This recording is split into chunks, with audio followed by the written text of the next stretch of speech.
Camille Moreau avait 32 ans, mais certaines journées lui donnaient l'impression d'en avoir vécu 100.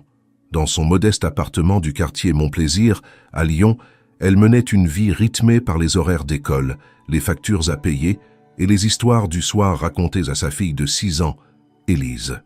Depuis le départ brutal de son compagnon, alors qu'elle n'était encore qu'au début de sa grossesse, Camille avait appris à tout faire seule. Non pas par bravade ou par goût de l'indépendance, mais parce qu'elle n'avait eu d'autre choix que de devenir, à la fois, le roc et le refuge de sa fille. Leur logement était petit, sans extravagance, mais rempli de chaleur. Les murs arboraient des dessins aux couleurs hésitantes, signés Élise en lettres mal formées. Une étagère bancale croulait sous les livres pour enfants et les romans qu'elle empruntait à la médiathèque, lus tard le soir quand le silence redevenait roi. Le parquet grinçait, les radiateurs toussaient, mais c'était chez elle. Camille travaillait comme assistante administrative dans une école primaire, à une quinzaine de minutes à pied. Elle y arrivait chaque matin avant 8 heures, les bras chargés de dossiers, le visage serein malgré les cernes. Ses collègues l'appréciaient pour sa discrétion et sa fiabilité, bien qu'elle restât en retrait lors des pauses et des déjeuners. Elle ne parlait presque jamais d'elle-même, préférant écouter les récits des autres. Beaucoup ignoraient qu'elle élevait seule un enfant. Élise, vive et curieuse, semblait porter en elle la lumière que sa mère tentait de préserver malgré les ombres. Chaque jour, elle posait 1000 questions, riait pour un rien et transformait les fins de journée en petites fêtes. Camille s'efforçait de faire du quotidien un terrain d'amour et de sécurité. Elle n'avait pas grand-chose, mais elle savait l'une l'autre, et la plupart du temps, cela suffisait. Mais lorsque décembre s'installait et que les vitrines s'illuminaient de guirlandes dorées, quelque chose se fissurait. Les rues de Lyon devenaient féeriques, les marchés de Noël envahissaient les places, les gens semblaient plus pressés, plus heureux, plus entourés. Et Camille, elle, sentait en elle un vide plus grand que d'habitude. Les souvenirs d'un amour trahi, l'absence d'un avenir partagé, l'injustice d'avoir dû tout affronter seule, tout cela se faisait plus lourd. Chaque soir, après avoir couché Élise, elle s'autorisait un moment de silence, assise près de la fenêtre, un thé à la main. Elle regardait la ville briller sous les décorations, les couples marcher bras dessus bras dessous, les familles rire ensemble. Une mélancolie douce, tenace, s'installait en elle. Elle n'enviait pas vraiment les autres, mais elle se demandait si elle connaîtrait un jour ce genre de bonheur tranquille. Elle se le refusait sans doute, persuadée que ce n'était pas pour elle. Les contes de fées n'arrivaient pas aux femmes comme elle, pensait-elle. Les mères célibataires n'avaient non pas le luxe de rêver. Pour Élise, elle souriait toujours. Mais au fond, Camille sentait que quelque chose manquait. Pas seulement un compagnon, non. Il lui manquait un espace pour elle-même, un moment de légèreté, un souffle de surprise dans sa vie ordonnée. Pourtant, elle n'aurait jamais imaginé que ce souffle viendrait à elle sous la forme d'un rendez-vous arrangé, et encore moins à Noël. Le lundi suivant, dans la salle des professeurs de l'école primaire Jean Massé, un parfum de café chaud et de fatigue planait dans l'air. Camille s'était installée à une petite table près de la fenêtre, un dossier de bulletins dans les mains, son esprit flottant ailleurs. Dehors, le ciel de décembre s'assombrissait déjà, et les premières lumières de Noël commençaient à s'allumer dans les rues de Lyon. À l'autre bout de la pièce, Victoire, enseignante dynamique à la voix claire et au rire communicatif, la fixait avec un air que Camille connaissait bien. C'était ce regard mi-sérieux, mi-comploteur qu'elle adoptait chaque fois qu'elle avait une idée un peu folle derrière la tête. « Camille, dit-elle soudain, en s'asseyant face à elle sans invitation, « j'ai une proposition. Avant que tu ne dises non, promets-moi au moins d'écouter. » Camille leva les yeux, un sourire déjà fatigué aux lèvres. « Je sens que je vais regretter de dire oui. Peut-être. Mais peut-être pas, » répondit Victoire avec ce ton enjôleur qu'elle utilisait parfois avec ses élèves. Voilà, samedi soir, il y a un dîner, un genre de rencontre de Noël. C'est discret, sympa, dans un très bon restaurant. Pas une soirée bouffe, pas un speed dating ridicule. C'est organisé par une amie à moi, et les invités sont triés sur le volet. Je veux que tu y ailles. Camille secoua doucement la tête. Tu sais très bien que ce n'est pas pour moi, ce genre de choses. Je n'ai pas le temps, ni la tête à ça. Et puis, Élise, ta mère peut la garder, non? Ou même ta voisine. Je t'ai déjà entendu dire qu'elle t'adorait. Camille, franchement, ce n'est qu'un dîner, rien de plus. Tu mérites au moins une soirée pour penser à toi. Une seule. Et je vais me pointer là-bas, seule, Pour m'asseoir en face d'un inconnu? Non merci, j'ai dépassé l'âge de jouer à ces jeux. Victoire se pencha un peu plus vers elle, la voix soudain plus douce. Je ne plaisante pas, Camille. Tu es brillante, douce, drôle. Tu as le droit d'être autre chose qu'une maman parfaite. Tu peux encore être une femme. Et qui sait, ce ne sera peut-être pas l'amour de ta vie, mais ça pourrait être un moment agréable. Tu en as besoin. Camille poussa un soupir, tira machinalement sur la manche de son pull. Une partie d'elle voulait céder, mais l'autre, plus forte, lui criait de ne pas se faire d'illusions. Elle n'était pas prête pour les faux semblants, les sourires forcés, les conversations creuses. Elle avait construit autour d'elle un mur de calme et de contrôle. L'idée de s'en éloigner, même pour une soirée, la troublait. Je ne veux pas de complications, Victoire. J'ai une vie simple et j'ai mis du temps à la rendre stable. Je ne veux pas que quelqu'un vienne tout chambouler. Et si personne ne chamboulait rien? Et si c'était simplement un bon repas dans un joli cadre avec quelqu'un de respectueux? Je te le promets, Camille, c'est un environnement sûr. Pas de pièges, pas de plans bizarres. C'est Noël. Tu mérites une soirée à table, sans petite cuillère à laver après. Camille haussa un sourcil amusé malgré elle. Tu as préparé ce discours? Depuis septembre, admit Victoire en riant. Tu n'as pas idée du nombre de fois où j'ai failli te le sortir. Mais je sentais que ce n'était pas encore le moment. Et maintenant si. Un long silence s'installa. Camille regarda par la fenêtre, observant les flocons qui commençaient à tomber avec lenteur. La ville se préparait à la fête. Les vitrines se garnissaient de rubans et de fausses neiges. Partout, les gens semblaient s'autoriser un peu de magie. Peut-être, juste peut-être, elle pouvait en faire autant. Une soirée, un dîner, rien de plus. Très bien, souffla-t-elle. Mais à une condition, tu me promets que ce ne sera pas étrange. Pas de photos, pas de musique ringarde, pas de type bizarre qui me demande combien j'ai de points de fidélité au supermarché. Victoire leva la main comme pour prêter serment. Promis. C'est un dîner dans un endroit magnifique. Et le type est normal, gentil, même un peu réservé, paraît-il. Il a juste besoin d'une pause, comme toi. Tu le connais? Victoire marqua un temps. Disons que j'ai entendu de très bonnes choses sur lui. Fais-moi confiance, je m'occupe de tout. Tu n'as qu'à te pointer samedi à 20h. Je t'enverrai l'adresse et le nom de la réservation. Et Camille. Merci. Camille esquissa un sourire hésitant, encore incrédule d'avoir accepté. Elle sentait déjà le poids de l'incertitude, mais aussi une drôle de légèreté, comme si quelque chose venait de bouger, imperceptiblement, dans le cours bien réglé de ses journées. Le reste de la semaine passa dans une sorte d'étrange attente. Chaque jour, Camille pensait annuler. Elle rédigeait mentalement des messages pour dire qu'elle ne viendrait pas. Mais elle ne les envoyait jamais.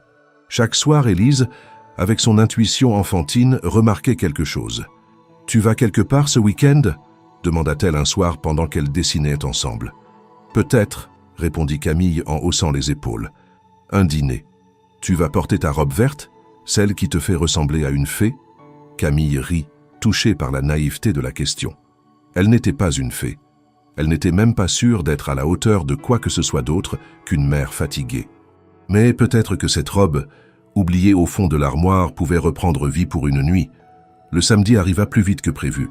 À 19h45, Camille se regarda dans le miroir de l'entrée. La robe verte lui allait encore. Elle avait rassemblé ses cheveux en un chignon discret, ajouté un peu de mascara, un trait léger de rouge à lèvres. Rien d'extravagant, juste de quoi se sentir un peu différente, un peu visible. Avant de sortir, elle se pencha vers Élise, qui jouait calmement avec ses peluches. « Je ne serai pas longue, mon cœur.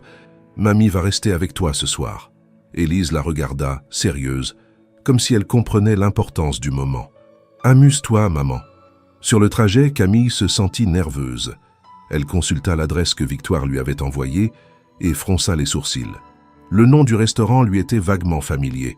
Le Jardin de l'Hiver, un établissement raffiné dans le vieux Lyon, réputé pour sa cuisine fine et son atmosphère feutrée. Elle se demanda ce qu'elle allait faire dans un lieu aussi prestigieux. À mesure qu'elle approchait, son cœur battait plus vite, et elle n'avait encore aucune idée de ce que Victoire avait omis de lui dire. Le vieux Lyon brillait sous les lumières de Noël, avec ses ruelles pavées bordées de lanternes et ses façades historiques, ornées de guirlandes blanches. Chaque pas de Camille résonnait dans les petites rues silencieuses, son souffle formant des nuages dans l'air froid de décembre. Elle tenait son manteau serré autour d'elle, tentant de calmer la tension qui lui nouait le ventre. L'adresse indiquée par Victoire l'avait mené à une porte élégante en bois sombre, encadrée de vitraux givrés. Une plaque discrète indiquait le nom du restaurant, le Jardin de l'Hiver. Elle hésita un instant, se demandant si elle devait vraiment franchir cette porte. L'endroit respirait le luxe, mais un luxe tranquille, sans ostentation. Derrière les vitres, elle devinait des nappes blanches impeccables, des chandeliers à la lumière douce, des serveurs en veston noir glissant entre les tables avec une aisance calculée. Tout semblait trop raffiné, trop loin de son quotidien. Mais elle inspira profondément, s'obligea à penser que ce n'était qu'un dîner, puis poussa la porte. L'intérieur était encore plus impressionnant. Un parfum subtil d'herbes fraîches et de bois flottait dans l'air. Une musique classique jouait en fond, assez bas pour ne pas déranger les conversations. Le maître d'hôtel, un homme à l'allure stricte mais au sourire professionnel, s'approcha dès qu'elle entra. « Bonsoir, madame. Vous avez une réservation ?»« Oui, je crois. Camille Moreau. Enfin, c'est un rendez-vous arrangé. Peut-être au nom de... » Lefebvre coupa l'homme avec un léger hochement de tête. « Suivez-moi, je vous prie. » Ce nom ne disait rien à Camille. Elle se contenta de le suivre, le cœur battant. En traversant la salle, elle sentit quelques regards se poser sur elle. Était-ce son hésitation, sa robe trop simple, ou simplement son air de ne pas appartenir à ce monde? Peu importait. Elle avait promis à Victoire qu'elle essaierait. Ils atteignirent une table légèrement à l'écart, à l'angle d'une baie vitrée donnant sur une cour intérieure décorée de branches de sapin et de lumière blanche. Un homme était déjà assis, vêtu d'un costume sombre impeccable, la chemise légèrement déboutonnée au col, sans cravate. Il leva les yeux à son approche et se leva aussitôt. Camille s'arrêta net. Il n'était pas simplement élégant. Il dégageait une présence, un calme, une assurance presque irréelle. Sa traits étaient au familier, trop pour être anodin. Elle l'avait vu quelque part, dans un article, un journal télévisé, peut-être même sur une couverture de magazine. Il s'agissait de Julien Lefebvre, un nom qu'elle n'avait pas associé jusqu'à maintenant. Mais oui, c'était lui, le fondateur de Lefebvre Technologies, une des figures les plus en vue du secteur numérique en France. Un homme dont on parlait pour ses innovations, sa fortune, ses prises de parole. Un homme qui, par sa simple réputation, semblait à des années-lumière de son quotidien. « Bonsoir Camille », dit-il avec un sourire chaleureux. « Je suis content que vous soyez venue. » Elle resta figée, les yeux écarquillés, incapable de masquer sa surprise. « Je crois qu'il y a une erreur, balbutia-t-elle. Je suis désolé, je ne devais pas. »« Vous êtes bien Camille Moreau ?» demanda-t-il sans perdre son calme. Elle hocha la tête, encore confuse. « Alors c'est parfait. Victoire m'a parlé de vous. Pas de panique, je sais que ce n'est pas ce que vous attendiez. Moi non plus, à vrai dire. » Elle ouvrit la bouche, mais aucun mot ne sortit. Julien fit un signe au serveur, indiquant que tout allait bien, puis invita Camille à s'asseoir. « S'il vous plaît. Juste un dîner, rien d'extraordinaire. Vous pouvez partir quand vous voulez, évidemment. » Elle s'installa lentement, encore sous le choc. Julien Lefebvre. Pourquoi lui? Pourquoi ce cadre somptueux? Pourquoi Victoire lui avait-elle caché ce détail? « Je crois que je devrais partir, dit-elle, la voix basse. « Je comprendrai, répondit-il sans broncher. Mais permettez-moi de vous dire une chose. Je ne suis pas ici pour jouer à un jeu mondain. J'ai accepté cette soirée à contre-cœur. Des amis pensent que je devrais rencontrer des gens normaux. Je ne sais pas ce que cela veut dire exactement. Mais vous avez l'air normal, dans le bon sens du terme. Le ton n'était pas condescendant.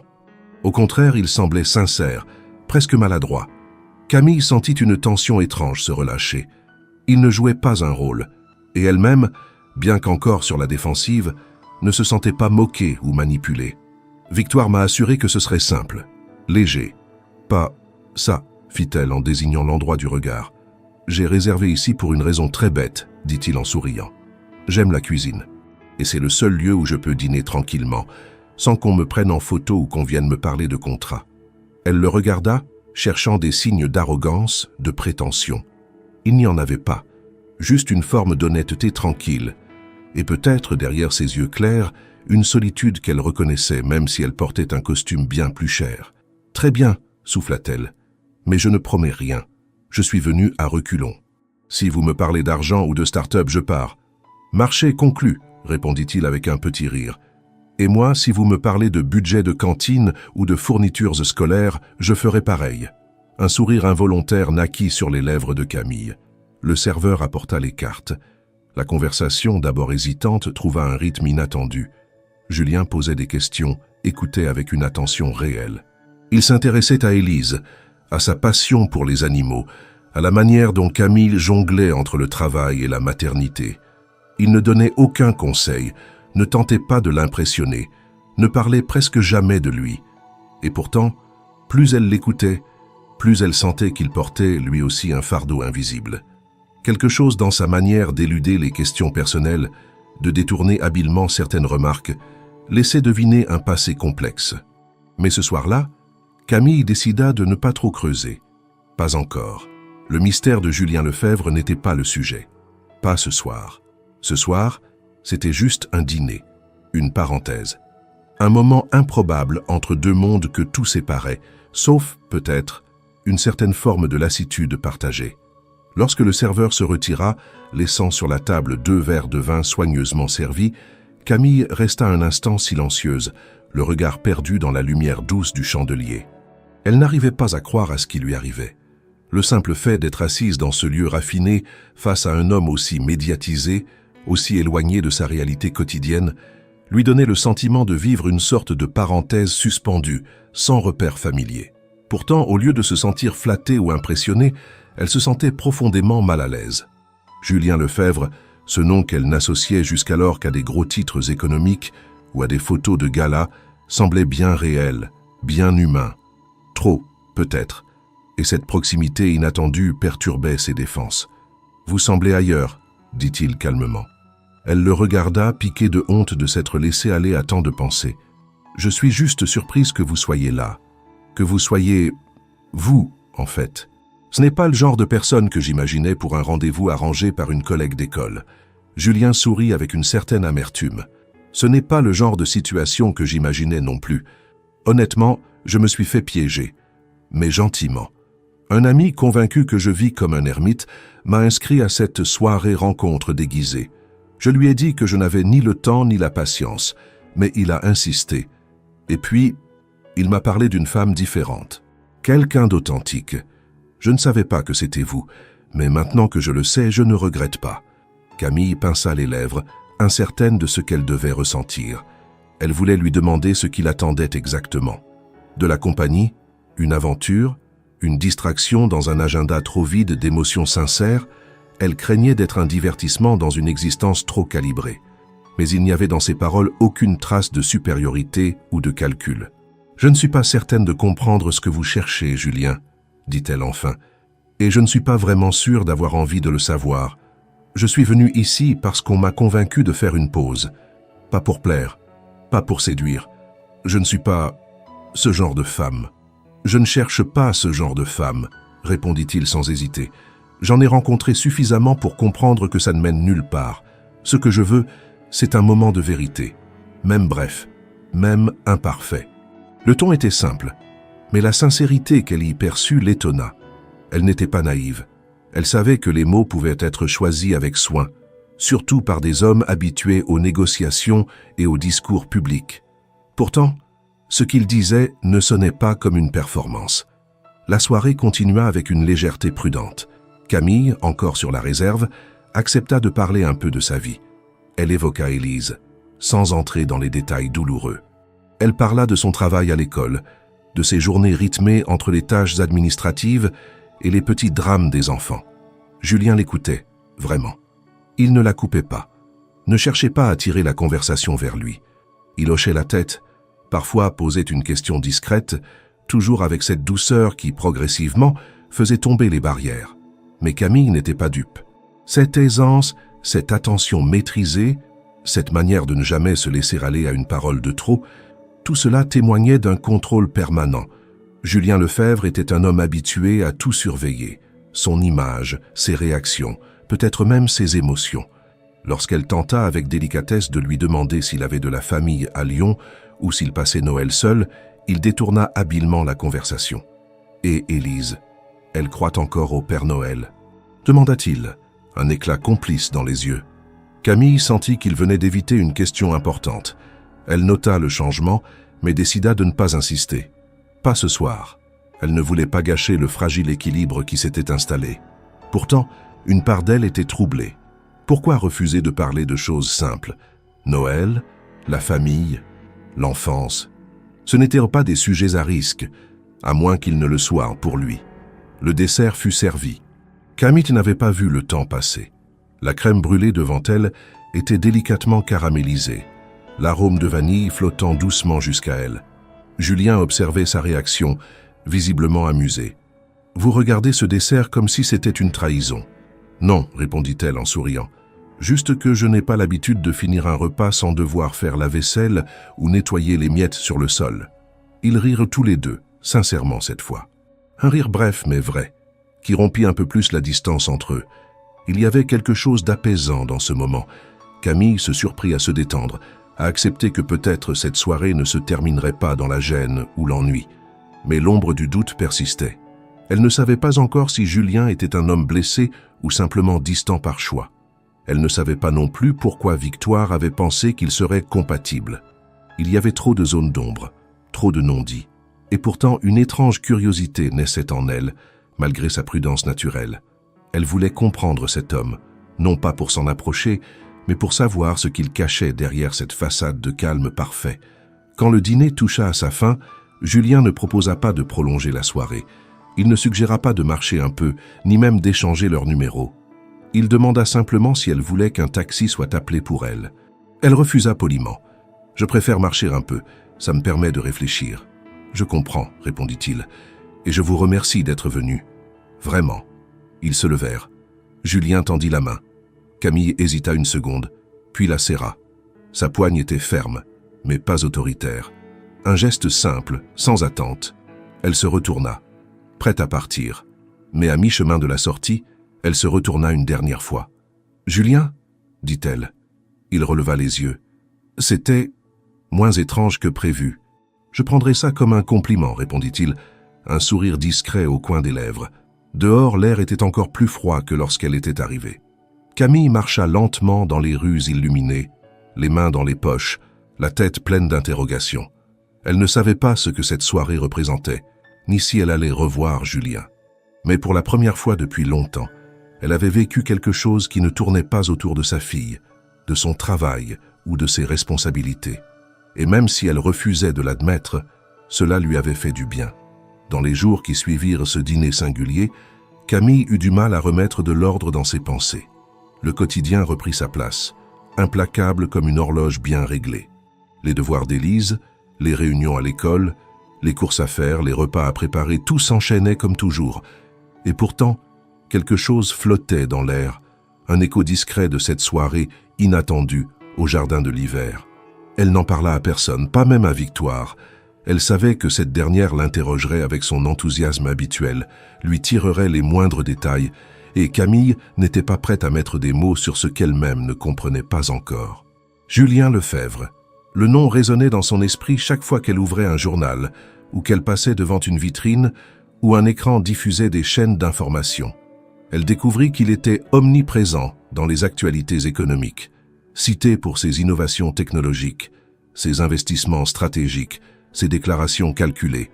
L'image publique du PDG était nette. Un homme brillant, réservé, redouté dans les conseils d'administration et adulé par les jeunes entrepreneurs. Mais le Julien qu'elle avait rencontré au restaurant ne correspondait pas tout à fait à cette version-là. Ce soir-là, il avait été attentif, presque doux. Il avait parlé peu de lui, mais jamais avec arrogance. Et c'est précisément ce silence, ce refus de se livrer, qui restait en suspens dans l'esprit de Camille. Ce n'était pas de la simple discrétion. Il y avait autre chose, une retenue, un poids invisible. Elle y avait repensé en détail.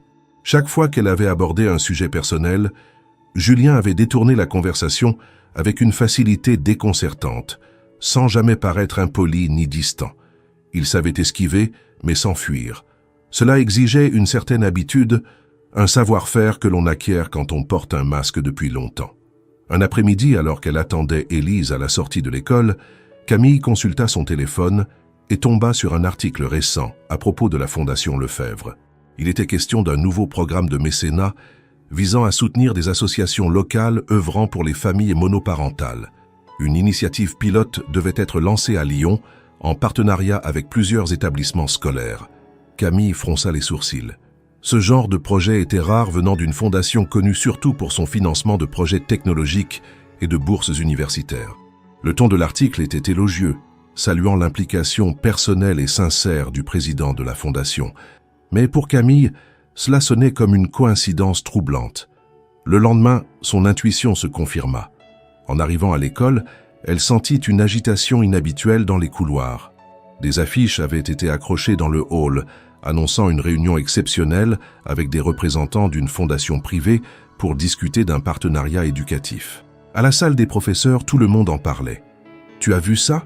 lança Victoire en entrant. « La fondation Lefebvre, ici. Apparemment, ils veulent créer un programme de soutien pour les mères seules. Ce serait énorme pour nos élèves. » Camille ne répondit pas tout de suite. Elle observait l'affiche, le logo élégant de la fondation, les mots choisis avec soin. Elle avait un pressentiment. Et il se confirma dans l'heure qui suivit. En sortant de la salle, elle croisa Julien dans le hall d'entrée de l'école. Il était là, en chair et en os, vêtu d'un manteau gris sobre, discutant avec la directrice et quelques enseignants. Lorsqu'il la vit, il s'interrompit brièvement, esquissa un sourire sincère, puis reprit sa conversation comme si de rien n'était.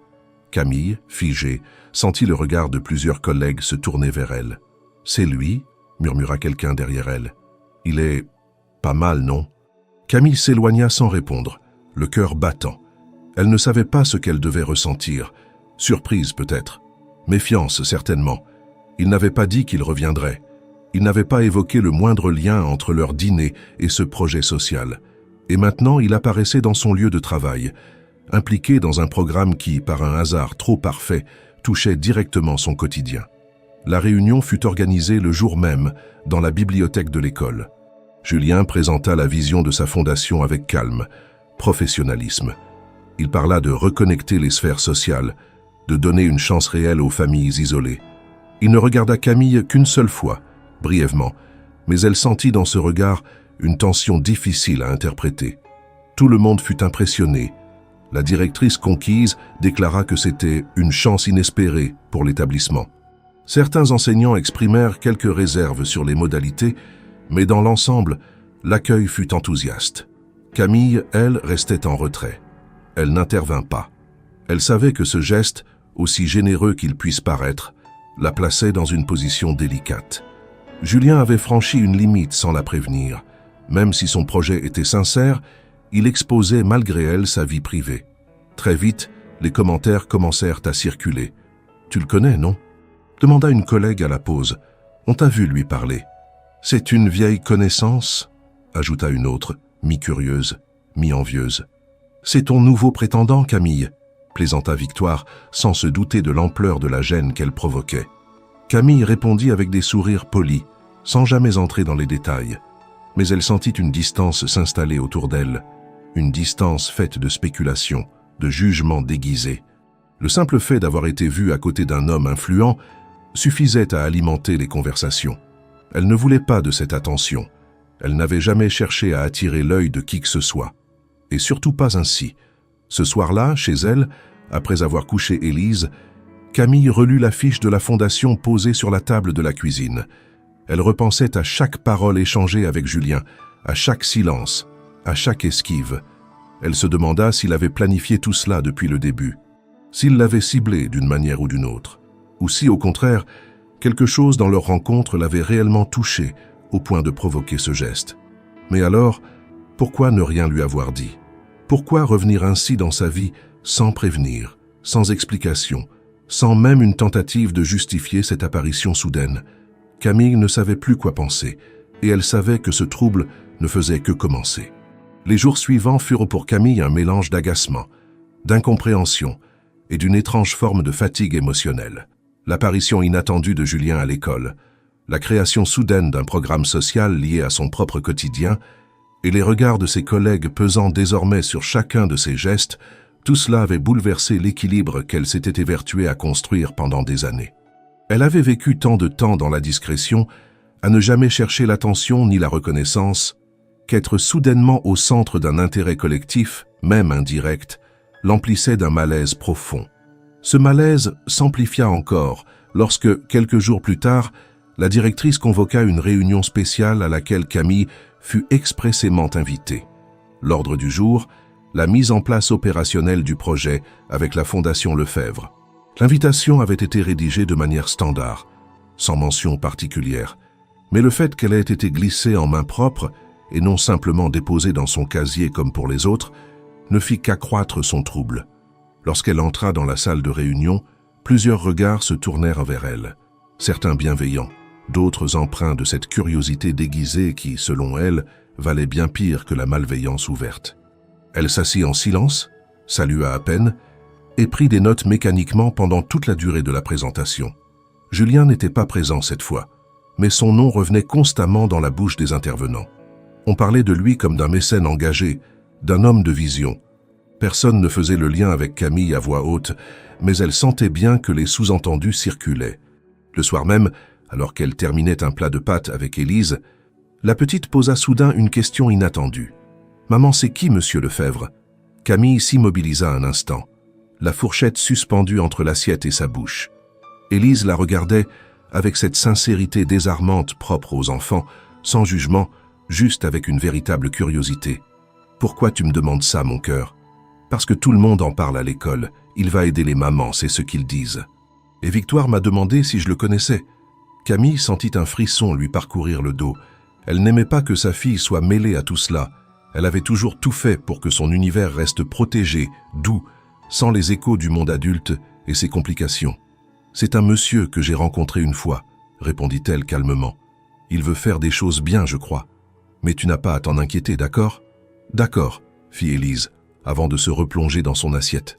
Mais la question avait laissé une trace. Camille comprit alors que ce qui la dérangeait le plus, ce n'était pas seulement d'être scrutée, c'était de voir sa fille entrer, même de loin, dans un cercle de tension qu'elle n'avait pas choisi. Le lendemain, elle prit donc une décision. Elle attendit la fin des classes, s'assura qu'Élise était avec sa grand-mère pour la soirée, puis se rendit à l'adresse professionnelle indiquée sur le site de la Fondation. Elle n'avait pas pris rendez-vous. Elle n'en avait pas besoin. Elle savait que Julien lui ouvrirait la porte, et il le fit. Lorsqu'elle annonça son nom à l'accueil, l'assistante lui demanda d'attendre quelques minutes. Puis Julien en personne apparut, vêtu d'une chemise claire et d'un pantalon de costume sans cravate. Il semblait surpris mais pas mécontent de la voir. « Camille, je ne m'attendais pas à votre visite. Tout va bien ?» Elle hocha la tête. « Tout dépend de ce que vous entendez par « bien ». Est-ce qu'on peut parler ?» Il l'invita à le suivre dans un petit salon privé, loin des bureaux ouverts et des regards indiscrets. Une fois installée, Camille ne perdit pas de temps. « Je ne comprends pas pourquoi vous avez fait ça, venir à mon école. Lancer un programme qui me concerne directement, sans m'en parler. Vous avez conscience de ce que cela provoque ?»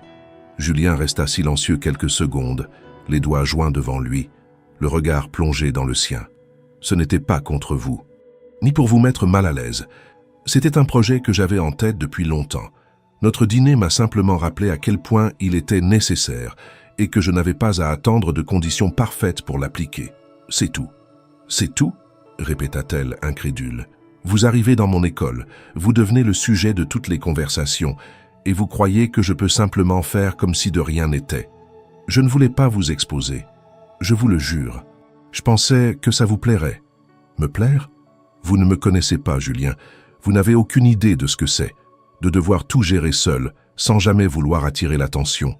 Vous arrivez avec vos bonnes intentions, et moi je me retrouve à devoir justifier des choses que je n'ai même pas choisies. » Julien se redressa légèrement, mais son ton resta calme. « Je suis désolé, vraiment. Je pensais faire quelque chose de bien. Peut-être que j'ai été maladroit.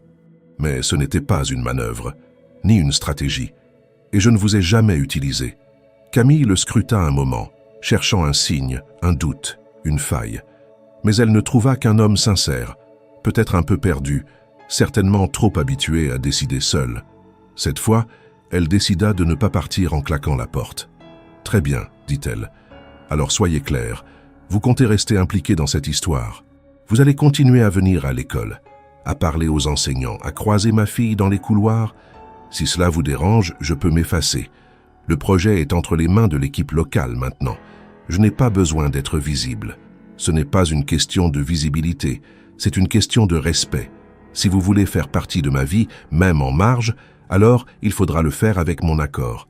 Pas comme un spectateur qui décide du scénario sans consulter les acteurs. Julien acquiesça lentement, presque soulagé qu'elle pose des limites. Ce fut la fin de leur échange ce jour-là. Il la raccompagna sans chercher à prolonger la discussion. Sur le trottoir, en retrouvant l'air froid de la rue, Camille sentit pour la première fois qu'elle avait repris le contrôle de la situation. Elle ne savait pas ce que Julien représentait réellement pour elle, mais elle savait désormais ce qu'elle voulait, garder le pouvoir sur sa propre histoire. Et à partir de ce jour, toute personne qui voudrait y entrer devrait le faire à ses conditions. La tension entre Camille et Julien ne s'était pas dissipée aussi rapidement que les phrases de leur dernière conversation pouvaient le laisser penser. Pendant plusieurs jours, elle l'évita délibérément, choisissant ses horaires avec soin pour ne pas croiser la moindre trace de son implication dans l'école. Les discussions autour du programme social de la Fondation Lefebvre continuaient à alimenter les couloirs, et même si personne ne l'impliquait directement, Camille savait que tous faisaient le lien. Victoire avait bien tenté quelques commentaires légers, mais face au silence ferme de son ami, elle comprit qu'il valait mieux ne pas insister. Pourtant, Camille n'arrivait pas à ignorer totalement l'existence de Julien. Au-delà de sa gêne et de ses doutes, quelque chose en elle refusait de reléguer ce qu'ils avaient partagé à un simple malentendu. Ce n'était pas de l'espoir, ni une attente précise. C'était un besoin de comprendre davantage, de saisir les nuances derrière l'homme, au-delà de l'image publique ou du geste maladroit. Mais cela ne signifiait pas qu'elle souhaitait relancer quoi que ce soit. C'est dans ce climat ambivalent qu'elle reçut une enveloppe beige glissée dans son casier de l'école. Aucune inscription manuscrite, seulement son prénom inscrit en lettres dactylographiées. Elle l'ouvrit méfiante. À l'intérieur, une carte sobrement imprimée l'invitait à un événement de gala organisé à Paris par la Fondation Lefebvre, en faveur de projets sociaux. Il s'agissait d'un dîner caritatif, rassemblant donateurs, partenaires et représentants d'associations. En bas de l'invitation, un petit mot était écrit à la main. « J'aimerais que vous soyez là. Pas pour les projecteurs, pour les idées. Julien. » Camille relut la phrase plusieurs fois comme si elle pouvait y découvrir un double sens. Elle hésita à froisser la carte, à l'ignorer comme elle avait ignoré d'autres tentatives de contact. Mais le mot « idée » l'avait accrochée. Car malgré tout, elle en avait des idées. Elle avait toujours rêvé de voir l'école faire mieux pour les enfants en difficulté, pour les familles isolées, pour toutes ces mères qui, comme elle, luttaient en silence. Et pour la première fois, quelqu'un comme Julien semblait vouloir écouter, pas par politesse, mais avec l'intention réelle de concrétiser quelque chose. Elle mit plusieurs jours à répondre. Elle ne le fit ni par téléphone, ni par mail. Elle attendit une réunion d'équipe où Julien devait brièvement intervenir par visioconférence. Après son allocution, pendant laquelle il resta très professionnel, Camille se permit une question. Est-ce que cette invitation était destinée à une représentante d'école ou à une invitée personnelle? Julien, derrière l'écran, resta un instant silencieux. Puis il répondit simplement « Aux deux, j'espère ». Un silence flotta dans la salle. Quelques têtes se tournèrent vers Camille, intriguées, mais elle n'y prêta pas attention. Ce fut sa manière d'accepter. Et Julien le comprit ainsi. 2 jours plus tard, elle recevait les détails du voyage. Billets de train, réservation d'hôtel et un programme du dîner. Tout était organisé avec discrétion, sans luxe ostentatoire. Ce soin, paradoxalement, lui fit plus d'effet que si elle avait reçu des bijoux. Elle décida de faire ce voyage. Élise, lorsqu'elle l'apprit, s'illumina comme jamais. « Tu vas à Paris? Tu vas mettre ta robe verte encore ?» Camille sourit, attendrie par l'enthousiasme de sa fille. Elle aurait aimé l'emmener, lui montrer la ville, les lumières, les vitrines animées. Mais ce n'était pas un voyage pour les enfants. Elle se contenta de lui promettre de lui rapporter une petite tour Eiffel en souvenir, ce qui déclencha une série de questions sur les monuments et les rues pavées. Le soir du gala, Camille se sentit de nouveau transportée hors de son monde. L'événement avait lieu dans un ancien hôtel particulier, transformé en espace culturel, au cœur du 7e arrondissement. L'endroit était majestueux sans être prétentieux. Des œuvres d'art modernes côtoyaient des boiseries d'époque, créant un contraste élégant. Les invités affluaient, tous vêtus avec une certaine sobriété chic, discutant par petits groupes, un verre à la main. Camille se sentit légèrement en décalage, mais moins qu'elle ne l'aurait cru. Elle avait choisi une tenue sobre, un tailleur noir qu'elle réservait aux rares occasions formelles, et l'assurance qu'elle avait acquise ces dernières semaines lui permettait de se tenir droite sans chercher à se faire oublier. Julien vint à sa rencontre dès son arrivée. Il ne tenta pas de l'isoler ni de lui voler un moment hors du temps. Il la salua simplement, comme si elle faisait partie intégrante de la soirée. « Je suis content que vous soyez venu. J'aimerais vous présenter à quelques personnes, si vous le permettez. Certaines pourraient bénéficier de votre expérience. » Camille acquiesça. Elle fut surprise de la manière dont il la mettait en avant, non pas comme une curiosité, mais comme une voix à écouter. Au fil de la soirée, elle échangea avec des responsables d'associations, des éducateurs spécialisés, des représentants de collectivités locales. À chaque fois, elle ne se contenta pas de politesse. Elle parla de ce qu'elle vivait, de ce qu'elle constatait à l'école, des besoins urgents, des enfants silencieux et des mères oubliées. Ces mots touchaient, car ils venaient du réel. Julien l'observait parfois, à distance, sans jamais intervenir. Il ne cherchait pas à la guider ni à l'interrompre. Il la laissait exister. Et c'était peut-être le plus grand cadeau qu'il lui faisait. À la fin du dîner, alors que les invités commençaient à se disperser, il vint la retrouver près d'une grande fenêtre donnant sur la cour illuminée. « Vous avez été brillante, » dit-il simplement. « J'ai été honnête, » répondit-elle. « C'est tout ce que je peux être. » Ils restèrent à quelques minutes en silence. Camille observait les lumières de Paris, pensant à Élise, à la routine qui l'attendait au retour, mais aussi à cette brèche qui s'était ouverte. Elle ne savait pas ce que Julien attendait vraiment d'elle, mais au moins, ce soir-là, il n'avait rien exigé. Il lui avait offert un espace. « Je ne vous demande rien, » dit-il soudain, « ni promesse, ni avenir. Juste que vous sachiez que si vous avez envie de parler et de travailler sur ces idées, je suis là. » Camille ne répondit pas tout de suite. Puis elle tourna la tête vers lui. « Et si je n'ai envie de rien, vous serez là aussi ?» Il sourit, sans arrogance. « Oui, même dans le silence. » Ce fut la première fois qu'elle crut entièrement à ses mots, parce qu'il ne promettait rien d'autre que ce qu'il disait. Pas d'illusion, pas de rêve, juste une présence. Et parfois, cela suffit à déplacer l'ordre des choses. Camille ne savait pas vraiment pourquoi elle avait accepté de prolonger son séjour à Paris d'une nuit supplémentaire après l'événement. Peut-être une envie de ralentir, de ne pas retourner trop vite dans la routine, ou simplement un besoin de comprendre ce qu'elle avait ressenti au cours de la soirée. Elle n'avait pas prévu que Julien lui proposerait de l'accompagner à un autre rendez-vous le lendemain. Une visite privée d'un centre éducatif soutenu par sa fondation, suivie d'un déjeuner léger avec l'équipe de direction. Elle hésita, mais finit par accepter. Il ne s'agissait pas d'un tête-à-tête, et tout semblait encore placé sous le signe du projet. Cela la rassura, ou du moins, elle voulut le croire. Le centre, situé dans le 14e arrondissement, était un ancien bâtiment administratif transformé en espace d'accueil pour adolescents déscolarisés. L'initiative était ambitieuse, bien pensée, et portée par une équipe jeune et motivée.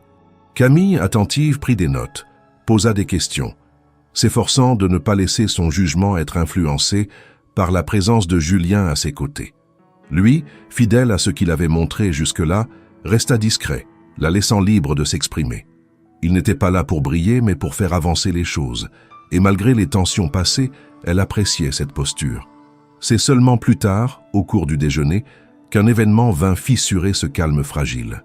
Alors qu'elle s'était absentée quelques instants pour répondre à un appel de Victoire, qui s'inquiétait de son absence prolongée, Camille, en revenant vers la table, surprit une conversation entre deux hommes en costume, visiblement des partenaires ou associés de Julien. Ils parlaient à voix basse, mais pas assez pour qu'elle ne puisse saisir quelques phrases. « Encore cette histoire d'il y a 3 ans avec la journaliste. Tu te souviens ? Le procès étouffé. » Oui, bien sûr. Il avait tout verrouillé juridiquement. Elle voulait l'accuser de manipulation affective. C'était flou mais assez sérieux pour entacher son image. Heureusement qu'il avait les bons avocats. Et surtout les bons contacts dans la presse. Les deux hommes éclatèrent d'un petit rire sec. Camille s'arrêta net à quelques mètres, glacée. Il ne l'avait pas vue. Elle recula d'un pas, fit mine d'ajuster son manteau, puis revint vers la table comme si de rien n'était. Julien la salua d'un regard, mais elle évita le sien. Son appétit avait disparu, et avec lui, la confiance qu'elle avait commencé à lui accorder. Le reste du repas se déroula sans incident, mais Camille restait silencieuse, tendue. Julien remarqua son changement d'attitude. Sur le chemin du retour vers l'hôtel, il lui demanda d'un ton prudent « Quelque chose ne va pas ?»« Non », répondit-elle brièvement. Mais en elle, tout criait le contraire. Une fois à l'hôtel, elle monta dans sa chambre sans accepter l'invitation de Julien à prendre un café dans le salon. Elle avait besoin de réfléchir, seule. Elle revit la scène en boucle, repensa aux mots qu'elle avait entendus. Une journaliste, un procès, une accusation de manipulation émotionnelle. Ce n'était pas rien, même si cela datait de plusieurs années. Et surtout, Julien n'en avait jamais parlé. Elle avait accepté de le revoir, de le suivre à Paris, parce qu'elle croyait à son honnêteté, à sa transformation peut-être tardive mais réelle. Mais si ce passé qu'il avait soigneusement gardé dans l'ombre n'était qu'un exemple parmi d'autres, alors tout ce qu'il lui avait montré jusqu'ici perdait sa valeur. Elle ne supportait pas l'idée d'avoir été trompée, même par omission. Le soir venu, elle décida de le confronter. Elle frappa à la porte de sa chambre, qui s'ouvrit presque aussitôt. Il semblait surpris mais pas inquiet. « Camille, je pensais que... »« On doit parler, » coupa-t-elle. Il s'écarta pour la laisser entrer. Elle resta debout, droite, les bras croisés. « Aujourd'hui, j'ai entendu 2 de vos associés parler d'un scandale. Une journaliste, un procès, des accusations graves. Et vous, Julien, vous n'avez jamais rien dit. Pas une allusion. » Julien pâlit légèrement. Il ne chercha pas à nier. « Ce n'est pas une histoire dont je suis fier. Ce n'est pas une histoire dont vous avez parlé, surtout. Vous passez votre temps à écouter, à esquiver les sujets sensibles, à choisir vos mots. Mais quand il s'agit de votre passé, vous vous taisez. Et moi, je me retrouve dans une situation où je dois deviner si ce que vous me montrez est vrai, ou si c'est une façade. »« Ce n'est pas une façade, » répondit-il posément. « Mais c'est vrai que j'ai des choses que je n'ai pas dites, parce que je ne voulais pas que cela vous touche, parce que je voulais que vous me voyiez autrement. C'est justement ça le problème. Vous avez décidé seul de ce que je devais savoir, comme si j'étais incapable de juger par moi-même. » Il s'assit sur le bord du lit, visiblement accablé. Pour la première fois, il semblait réellement vulnérable, désarmé. Cette histoire avec la journaliste, c'était une relation compliquée. J'ai été distant, oui. Trop froid, peut-être. Elle s'est sentie utilisée, et elle m'a attaqué publiquement. Il n'y a jamais eu de violence, ni de harcèlement, mais j'ai compris trop tard que mon silence, mon détachement, pouvait blesser plus profondément que des mots. Et j'ai laissé les avocats gérer au lieu de parler. Je me suis protégé, parce que j'étais lâche, et que j'avais peur de voir en face ce que j'étais devenu. Camille l'écoutait, immobile. Il ne jouait pas la carte de l'émotion. Il racontait les faits, sans chercher à s'absoudre. Mais la blessure était là, profonde. Elle le voyait. Ce n'était pas seulement une histoire ancienne, c'était un fardeau qu'il portait encore. Et moi, Julien, est-ce que vous me protégez ou est-ce que vous me manipulez aussi, d'une certaine manière ? Il leva les yeux vers elle, sincèrement ébranlé. Je ne vous ai jamais menti. J'ai simplement eu peur de tout gâcher si je disais tout. Mais je comprends que mon silence soit une forme de trahison. Et si vous décidez de partir maintenant, je n'aurai rien à vous reprocher. Camille le fixa un moment encore. Puis elle tourna les talons, ouvrit la porte. « Je retourne à Lyon demain matin, et je vous demande de ne plus me contacter. » Il ne répondit rien. Elle sortit, le cœur serré, mais certaine d'une chose. Elle ne voulait plus être spectatrice d'une histoire où elle ne connaissait pas les règles. À peine arrivée dans sa chambre, elle réserva un billet pour le premier train du matin. Les lumières de Paris, vues de sa fenêtre, lui semblèrent soudain bien froides. De retour à Lyon, Camille retrouva sa routine avec une efficacité froide. Elle se leva chaque matin, prépara Élise pour l'école, traversa les couloirs de l'établissement avec un détachement presque mécanique, puis rentra chez elle pour retrouver le silence familier de leur appartement. À aucun moment elle ne prononça le nom de Julien. Pas devant Victoire, ni devant Élise, ni même dans le secret de ses pensées. Elle s'était imposée une barrière stricte. Cette histoire était terminée. Définitivement. Du moins, c'est ce qu'elle s'efforçait de croire. Mais son corps, lui, ne parvenait pas à mentir aussi bien. Elle dormait mal. Des rêves confus la hantaient, dans lesquels des visages flous disaient des choses qu'elle n'entendait pas, et où des regards silencieux semblèrent la suivre jusque dans les coins les plus banals de sa vie. Elle se surprenait à repenser à certains détails.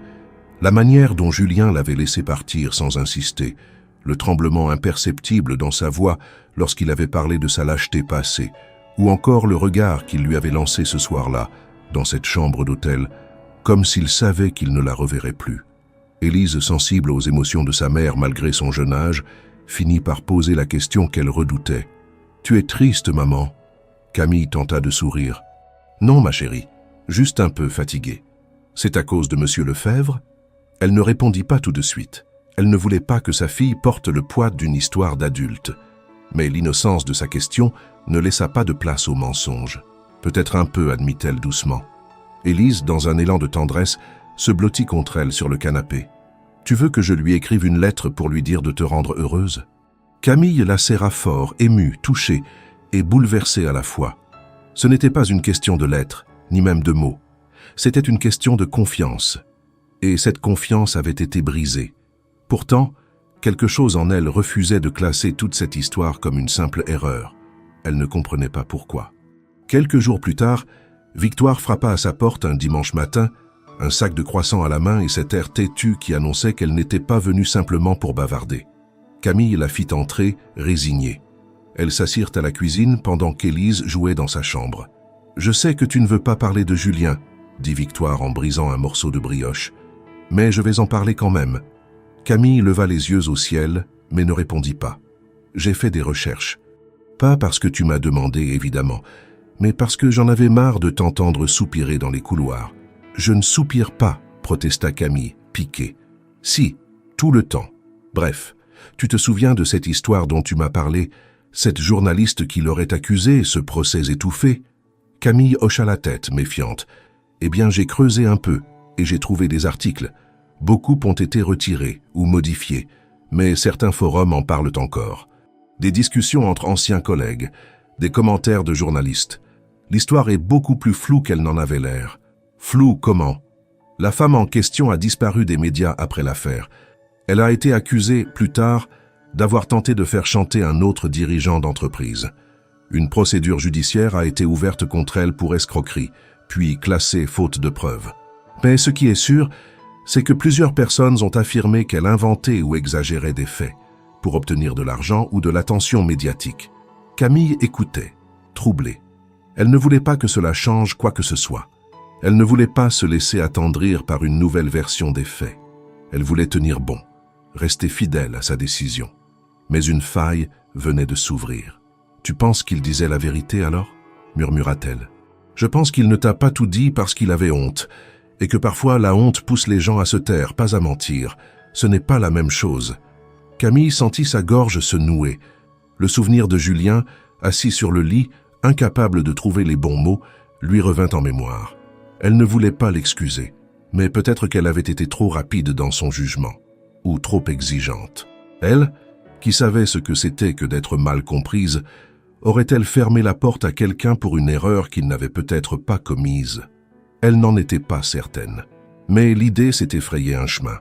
Le lendemain, en rentrant de l'école avec Élise, elle trouva un paquet sur le paillasson. Aucun nom d'expéditeur. Une boîte simple, élégante, avec une étiquette portant seulement ces mots « Pour Élise ». Elle hésita à l'ouvrir, mais Élise, curieuse, s'en chargea avec l'enthousiasme d'un enfant déballant un trésor.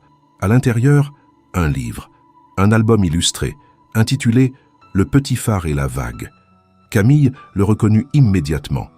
Il s'agissait d'un ouvrage rare qu'elle avait évoqué lors du dîner avec Julien, racontant l'histoire d'un phare oublié sur une île qui retrouve sa lumière grâce à l'amitié d'une vague persévérante.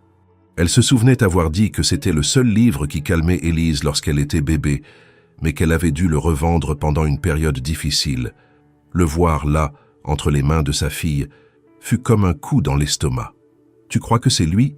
demanda Élise en caressant la couverture. Camille hocha la tête, émue. « Je pense que oui. Alors il est gentil, quand même. Peut-être, » souffla-t-elle, en sentant ses certitudes se fissurer. Elle resta longtemps ce soir-là, assise sur le canapé, le livre posé sur ses genoux.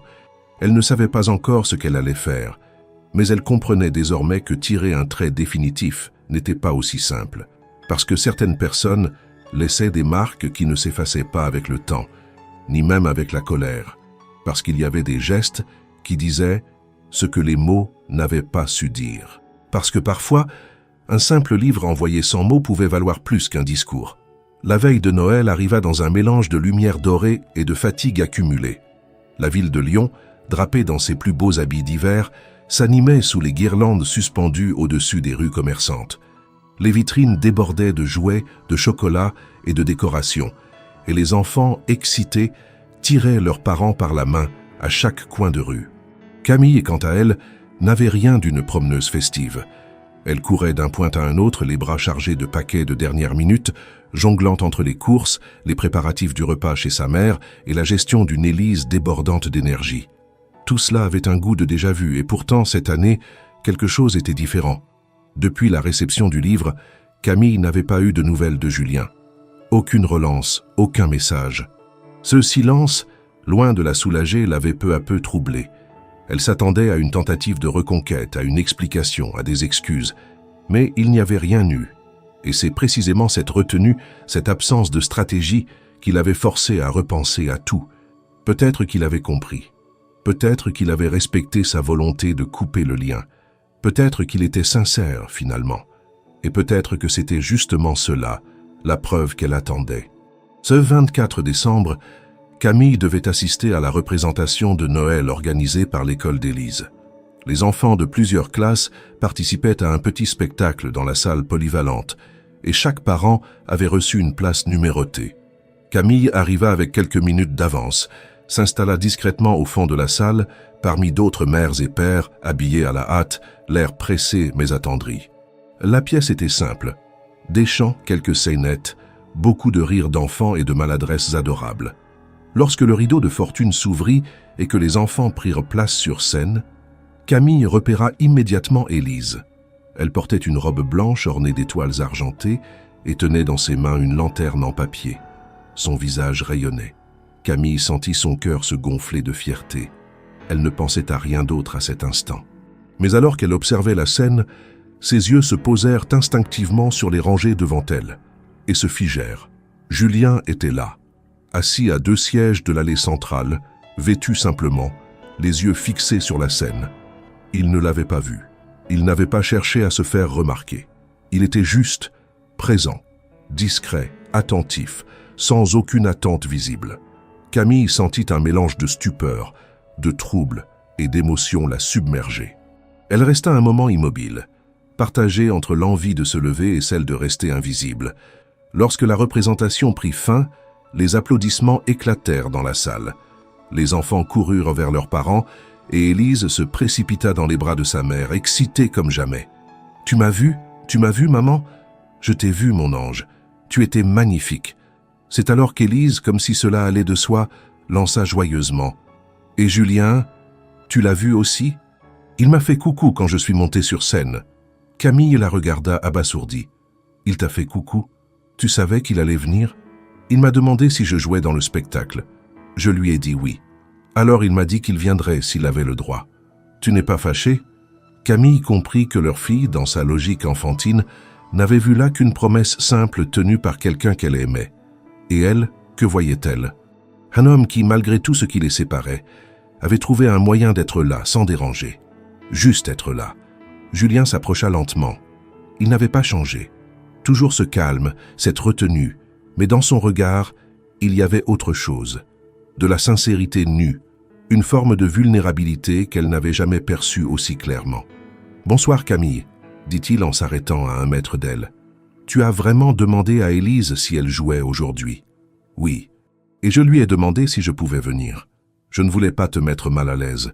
J'ai pris un siège loin, je n'ai parlé à personne. Je voulais juste la voir et te voir, une dernière fois si c'était nécessaire. Pourquoi maintenant ? Parce que c'est Noël, et parce qu'il n'y a pas de bon moment pour dire les choses importantes.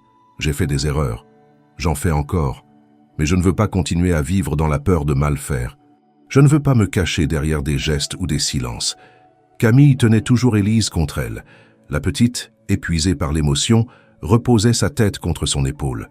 Elle se sentait soudain étrangement calme, comme si cette scène n'était pas un bouleversement, mais une évidence qu'elle avait trop longtemps refusé de regarder. « J'ai compris que je t'avais jugé trop vite, » murmura-t-elle, « mais aussi que tu ne m'avais pas laissé le choix. Tu voulais me protéger de ton passé, mais tu as oublié que moi aussi j'ai un passé, et que je sais ce que c'est que d'avoir honte ou peur. » Je le sais maintenant, répondit-il, et je suis prêt à t'en parler. Tout. Mon enfance, ma famille, mes erreurs. Pas pour me justifier, pour que tu comprennes qui je suis, vraiment. Si tu veux l'entendre, bien sûr. Elle le regarda longuement. Il n'y avait pas de promesse dans ses yeux, pas d'attente pressante. Juste une proposition, une invitation à le connaître sans artifice. Elle hocha lentement la tête. Pas ici, pas ce soir, mais bientôt. Je t'attendrai. Autant de temps qu'il faudra. Ils ne s'embrassèrent pas. Il ne la toucha pas. Il ne chercha pas à forcer le destin. Il recula d'un pas, puis laissa Camille et Élise retrouver leur chemin vers la sortie. Mais elle savait déjà que quelque chose avait changé. Pas dans un éclat de magie. Dans un geste, un silence, un regard honnête, un point de départ peut-être. Rien de plus, rien de moins. Les jours qui suivirent la représentation furent traversés d'un calme étrange. Camille, encore portée par le souvenir de cette soirée inattendue, restait silencieuse, presque contemplative. Elle ne parlait pas beaucoup, mais son esprit, lui, ne cessait de tourner. Les mots de Julien, sa retenue, sa façon d'être présent sans imposer, l'avaient déstabilisé plus que tout ce qu'il aurait pu dire ou faire de grandiloquent. Et Élise, de son côté, semblait avoir naturellement intégré cette présence, comme si Julien avait toujours été là, quelque part, dans l'arrière-plan de leur vie. Elle n'en parlait pas tous les jours, mais lorsqu'elle le faisait, c'était avec une spontanéité désarmante.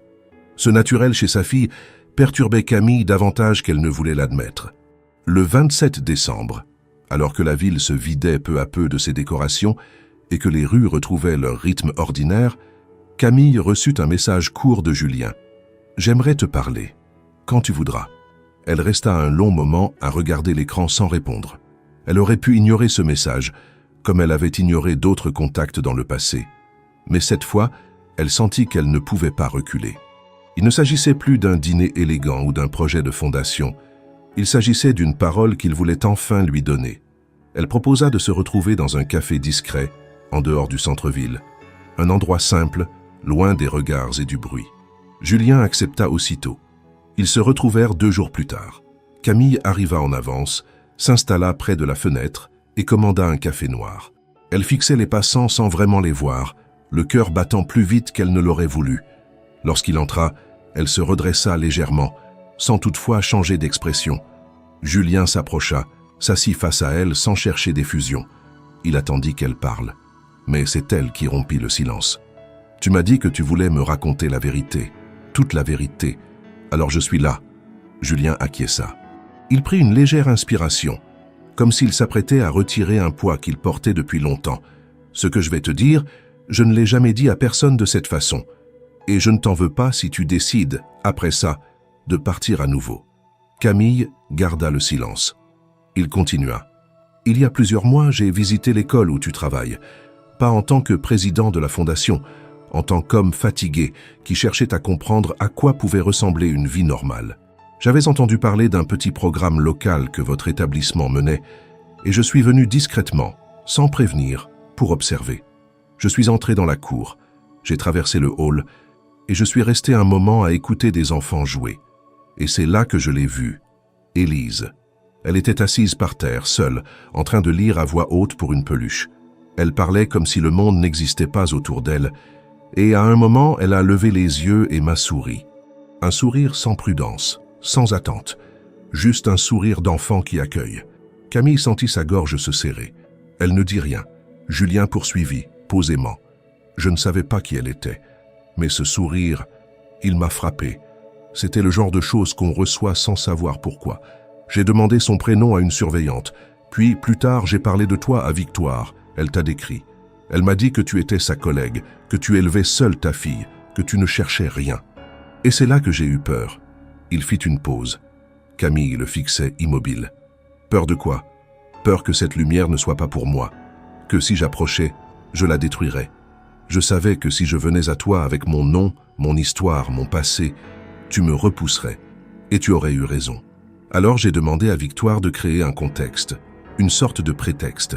Je ne voulais pas te tromper. Je voulais seulement une chance d'être vu autrement. Pas comme le PDG. Pas comme l'homme qu'on accuse ou qu'on admire. Juste un homme qui avait été touché par un sourire d'enfant.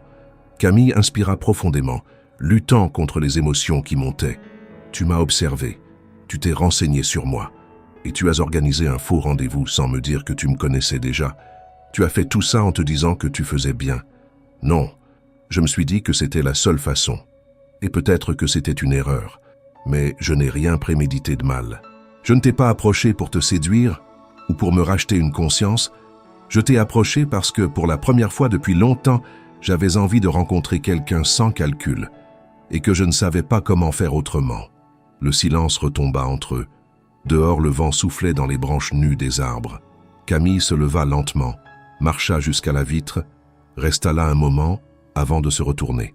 « Ce que tu as fait, Julien, c'est grave. Tu as manipulé les circonstances. Tu as volé à un moment qui aurait dû être vrai dès le début. Tu as décidé à ma place de ce que j'étais prête à accepter. Et même si tu crois avoir agi pour de bonnes raisons, tu as menti. Pas par les mots, mais par l'absence d'eux. » Il baissa les yeux sans se défendre. « Tu as raison. Mais, ajouta-t-elle, ce que je ressens maintenant, c'est que pour la première fois, tu ne te caches plus. Et je pense que je préfère cette vérité maladroite à un mensonge parfait. » Elle retourna s'asseoir. Il leva les yeux vers elle, surpris. « Tu n'es pas en train de me dire que tu me pardonnes? Non, je suis en train de dire que je veux voir ce que tu fais de cette vérité, maintenant que tu n'as plus rien à cacher, et que je ne suis plus une inconnue que tu observes de loin. » Julien ferma les yeux un instant. Lorsqu'il les rouvrit, une émotion retenue s'y lisait clairement. « Je veux tout recommencer, mais pas à zéro, avec tout ce qu'on sait déjà l'un de l'autre. Et avec tout ce que tu voudras garder à distance, je le respecterai. » Camille acquiesça. Elle ne savait pas encore si elle pourrait lui faire confiance à nouveau, mais elle savait qu'elle voulait comprendre, avec lucidité, ce lien qui s'était créé. Pas pour retomber dans les bras d'un homme, pas pour combler un vide, mais pour ne plus fuir ce qu'elle sentait en elle depuis le début, qu'au milieu du chaos peut naître quelque chose de différent, pas parfait, mais réel. Le mois de janvier débuta sous une fine pluie constante qui semblait laver les rues de Lyon de leur reste de fête. Les vitrines retrouvaient leur apparence habituelle, les guirlandes avaient disparu, et les conversations se remplissaient à nouveau de factures, de rentrées scolaires et de projets remis à plus tard. Camille, pourtant, abordait ce début d'année avec une disposition d'esprit nouvelle. Rien n'avait fondamentalement changé dans sa vie, mais la manière dont elle percevait certains gestes, certaines attentes et surtout certaines hésitations avait évolué. Elle ne s'était pas réveillée un matin avec un sentiment de renouveau ou d'élan romantique. Au contraire, tout en elle s'ancrait désormais dans une forme de prudence solide. Mais cette prudence n'était plus un mur, c'était une porte entr'ouverte. Elle avait revu Julien 2 fois depuis leur conversation au café. La première, il l'avait rejointe à la sortie de l'école, non pas pour lui parler, mais pour l'écouter lui faire un bref résumé d'un atelier qu'elle avait mené avec d'autres mères d'élèves dans le cadre du programme de la Fondation. Il n'avait rien commenté, s'était contenté d'acquiescer et était reparti sans chercher à prolonger l'échange. La deuxième fois, c'était Camille qui l'avait appelé. Elle voulait lui faire part d'une idée pour l'amélioration d'un espace de jeu dans une structure partenaire, et il l'avait invité à venir en parler directement à l'équipe de projet, sans jamais tenter de détourner la rencontre vers un terrain personnel. Cette retenue, cette discipline qu'il s'imposait touchait Camille plus qu'elle ne l'aurait cru. Avec Élise, les choses suivaient un autre rythme. L'enfant, intuitive et sensible, acceptait la présence de Julien comme un fait naturel. Il ne venait pas souvent, mais quand il était là, il ne cherchait pas à occuper tout l'espace. Il observait, jouait parfois, répondait aux questions sans détour et savait aussi s'effacer sans promesse. Ce comportement éveillait chez Camille un respect sincère. Peu d'adultes savaient s'ajuster ainsi à un enfant sans chercher à le séduire ou à s'imposer. Julien, lui, ne forçait jamais le lien. Il le laissait se construire, petit à petit. Camille, de son côté, s'observait dans cette nouvelle dynamique avec une attention presque clinique. Elle notait ses propres réactions, ses moments de doute, ses élans de méfiance, mais aussi les instants où un certain apaisement s'installait. Elle ne cherchait plus à tout comprendre ni à tout contrôler. Elle avançait avec lenteur mais sans reculer. Cette forme de mouvement, bien qu'invisible pour le monde extérieur, représentait pour elle un pas immense. Un samedi de fin janvier, alors que la pluie battait les vitres depuis l'aube, Camille invita Julien à dîner. Rien d'extravagant, un repas simple chez elle, avec Élise, sans mise en scène. Elle voulait voir comment il s'intégrait dans leur espace, dans leur quotidien, loin des cadres neutres des cafés ou des bureaux. Il accepta immédiatement, sans poser de questions. Lorsqu'il arriva, il apporta un jeu de société adapté à l'âge d'Élise et un petit dessert artisanal qu'il avait trouvé chez un pâtissier discret du quartier. Camille, malgré elle, sourit en voyant qu'il n'avait pas choisi un gâteau hors de prix, mais une tarte rustique, bien présentée, qui rappelait les dimanches en famille.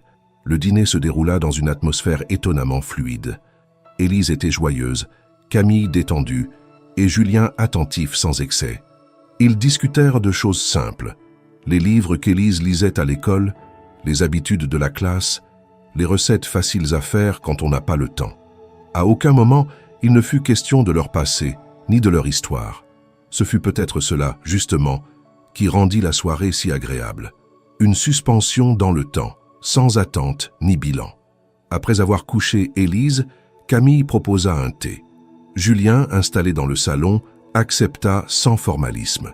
Le silence s'installa, confortable. Puis au bout d'un moment, elle prit la parole. « Je ne sais pas où on va, toi et moi, et je ne veux pas me précipiter. J'ai mis des années à me reconstruire, à créer un équilibre pour ma fille et pour moi, et je ne peux pas me permettre de le compromettre pour une incertitude. Je ne te demande rien de définitif, répondit-il. Je veux juste continuer à mériter d'être là, que ce soit comme un ami, un partenaire, un soutien, ce que tu décideras. Il y a encore des choses que je dois digérer. Et parfois, je me surprends à douter, même quand tu fais tout pour me rassurer. Ce n'est pas contre toi, c'est en moi. Je le sais, Camille, et je suis prêt à marcher à ton rythme. » Il ne lui prit pas la main. Il ne chercha pas à l'embrasser. Il resta là, simplement, avec cette posture droite et calme, les mains posées sur ses genoux, les yeux plongés dans les siens, sans défi, sans peur. Elle comprit alors que cette lenteur, cette patience qu'il lui offrait, n'était pas une stratégie. C'était un choix, une manière d'aimer peut-être différente de ce qu'elle avait connu jusqu'à présent. À partir de ce soir-là, Julien devint une présence régulière mais mesurée. Il ne s'imposait jamais plus d'un soir par semaine. Il ne dormait pas chez elle. Il repartait toujours après que Camille avait fermé la porte de la chambre d'Élise. Il laissait des petits mots parfois, un livre sur la table, une suggestion de promenade, une photo d'un lieu qu'il aimait. Et peu à peu, Camille se rendit compte qu'elle l'attendait. Pas avec fébrilité, avec confiance. Cette confiance, d'abord fragile, se renforçait au fil des gestes, des regards, des silences partagés. Julien n'était plus ce mystère luxueux qu'elle avait rencontré dans un restaurant trop élégant pour elle. Il était un homme complexe mais sincère, qui avait fait le choix difficile d'abandonner le masque. Et elle, de son côté, ne se voyait plus comme une femme à convaincre ou à protéger. Elle était une partenaire exigeante, capable de poser ses limites, mais aussi de les déplacer lorsqu'elle le jugeait juste. Vers la mi-février, Camille reçut un appel inattendu de la directrice de l'école. Le projet de la fondation avait été retenu pour recevoir un soutien du ministère, une reconnaissance nationale. Elle tenait à la féliciter personnellement pour son rôle moteur dans le développement de l'initiative. Camille, surprise, ne sut d'abord quoi répondre, mais en raccrochant, elle pensa à Julien et à ce qu'ils avaient réussi à faire ensemble malgré les blessures, malgré les doutes. Et elle comprit que quelque chose sans tambour ni déclaration était en train de naître, lentement, mais solidement. 1 an s'était écoulé depuis ce dîner improbable dans le restaurant du Vieux-Lyon, là où tout avait commencé sans qu'aucun d'eux ne le sache réellement. 12 mois durant lesquels Camille avait cheminé lentement, refusant les raccourcis, les illusions faciles et les excuses trop polies. Elle avait observé, testé, douté, reculé parfois, puis avancé à nouveau. Et Julien, fidèle à ses paroles, était resté à bonne distance, proche sans jamais étouffer, patient sans jamais céder au renoncement. Ensemble, ils avaient créé une forme d'équilibre, un territoire discret, où ni l'histoire ni le futur n'imposaient leurs lois. Ce qu'ils construisaient ne portait pas de nom officiel. Ce n'était ni un couple au sens classique, ni une cohabitation formelle.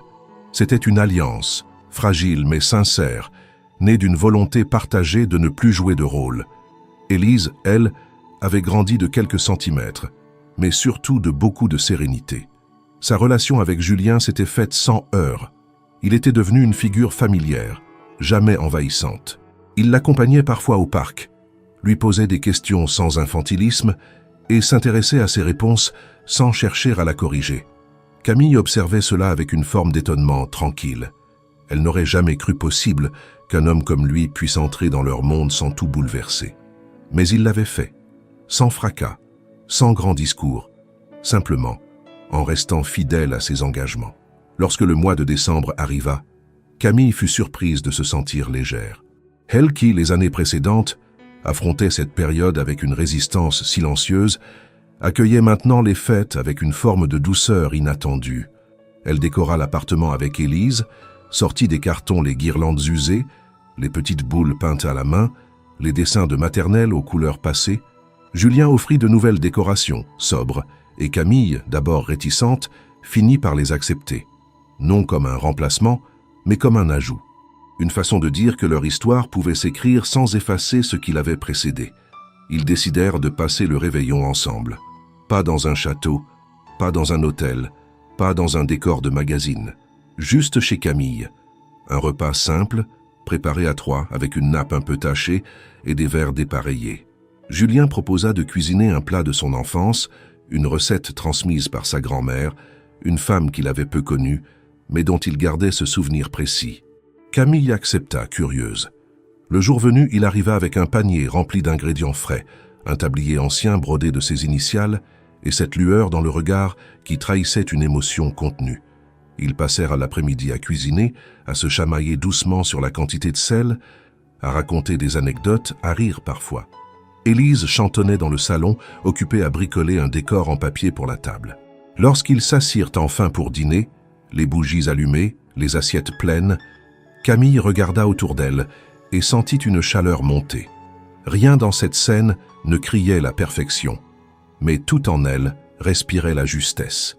Julien leva son verre, timidement. « Je ne suis pas un homme à toast, dit-il, mais je voudrais dire quelque chose. » Camille l'observa, attentive. « Merci, pour m'avoir laissé entrer, pour m'avoir montré qu'on peut se reconstruire sans effacer ses cicatrices, et pour m'avoir fait comprendre que la confiance ne se demande pas, elle se mérite. » Il n'attendait pas de réponse. Camille, pourtant, posa sa main sur la sienne, brièvement. « Et toi, tu m'as montré qu'un homme peut être puissant sans dominer, présent sans étouffer, généreux sans se faire valoir. » Ils trinquèrent, et Élise, sans comprendre toutes les subtilités de cette conversation, leva son propre verre de jus de pomme avec un sérieux désarmant. Après le repas, ils ouvrirent quelques cadeaux. Rien de luxueux. Camille avait offert à Julien un carnet relié de cuir, vierge, accompagné d'un mot, pour écrire ce que tu ne veux plus oublier. Il en fut visiblement touché.